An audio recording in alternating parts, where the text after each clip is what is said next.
Assalamualaikum warahmatullahi wabarakatuh. Sebelumnya kami dari kelompok 13 yang beranggotakan saya sendiri Muhammad Ulil Huda dan teman saya Irfan Mikola dan satunya lagi yaitu Mas Ahmad Farhan. Di sini kami akan menjelaskan tentang pertolongan pertama pada 4 kasus yang sudah kami diskusikan. Kasus pertama yaitu kram, kemudian yang kedua yaitu kasus luka pendarahan, kemudian kasus ketiga yaitu luka bakar, dan yang keempat yaitu kasus keracunan. Pertolongan pertama pada kasus yang pertama yaitu ketika terjadi kram otot. Jadi kram otot sendiri yaitu peristiwa di mana ketika otot yang tiba-tiba berkontraksi selama beberapa menit yang disertai dengan rasa sakit dan nyeri. Untuk pertolongan pertama, ketika kita mengalami kram otot, sebaiknya kita merilekskan diri terlebih dahulu. Biasanya, kram otot akan hilang dengan sendirinya dalam beberapa menit. Jika dalam beberapa waktu kram otot tidak kunjung menghilang, maka kita bisa mengurut bagian otot yang kram mengarah searah dengan arah jantung. Misalnya seperti ini. Misal kaki saya mengalami kram otot dan sudah beberapa waktu tidak kunjung membaik. Maka kita bisa mengurut otot yang mengalami kram searah menuju jantung kita. Misal yang kram sebelah sini, maka kita bisa mengurut dari bawah ke atas mengarah ke jantung kita.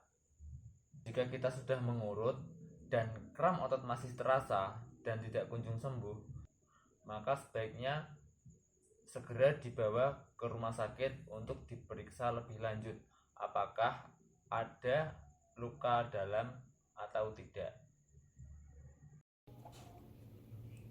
Ya, Assalamualaikum warahmatullahi wabarakatuh. Perkenalkan, nama saya Irfan Mikola, NPM 2010501051. Di sini saya akan mempraktekkan cara pertolongan pertama pada pendarahan. Misalnya saya punya luka gores seperti ini.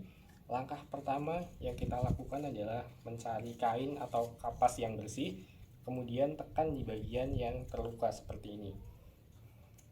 Ketika kapasnya sudah penuh dengan darah, kita ganti lagi dengan kapas yang baru. Seperti itu seterusnya sampai pendarahan berhenti. Setelah pendarahan berhenti, kita celupkan kapas ini ke dalam alkohol ya, dan kita tempelkan sedikit-sedikit karena ini pasti rasanya akan sakit. Fungsinya adalah ketika luka luar itu akan berpotensi dihinggapi bakteri, jadi kita pakai alkohol. Setelah itu kita bisa tutup luka tersebut menggunakan plester seperti ini.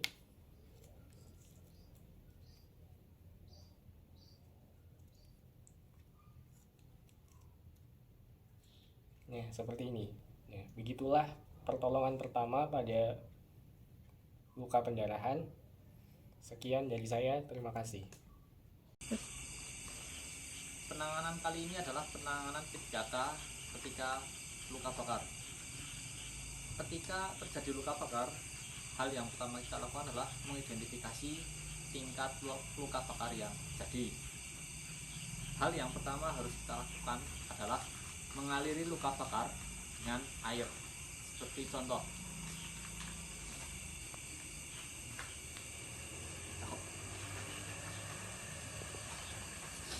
hal yang pertama kita lakukan adalah mengaliri luka bakar dengan air yang mengalir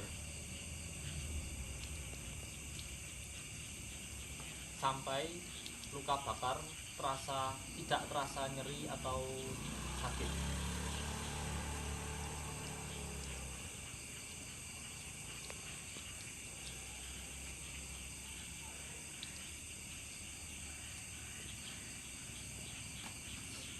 Jika luka bakar adalah tingkat pertama, dialiri dengan air saja sudah cukup. Namun jika tingkat luka bakar hingga tingkat kedua atau ketiga, diperlukan penanganan lebih khusus. Untuk tingkat kedua bisa dilakukan dengan pemerbanan. Namun pemerbanan tersebut jangan terlalu ketat dan dalam pemerbanan tidak menggunakan kapas sama sekali. Penanganan kasus berikutnya adalah penanganan kasus ketika dalam kondisi keracunan. Ciri-ciri keracunan sendiri adalah: pertama, mual, muntah-muntah, sakit kepala dan tubuh terasa lemas, kejang-kejang.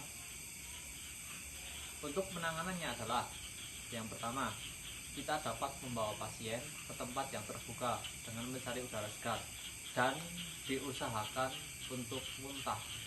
Jika diperlukan, diberikan norit.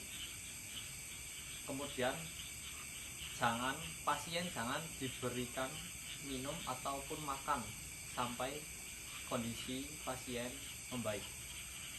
Kemudian yang ketiga adalah jika kondisi pasien sangat tidak dimungkinkan ditangani P3K, dibawa ke rumah sakit. Sekian.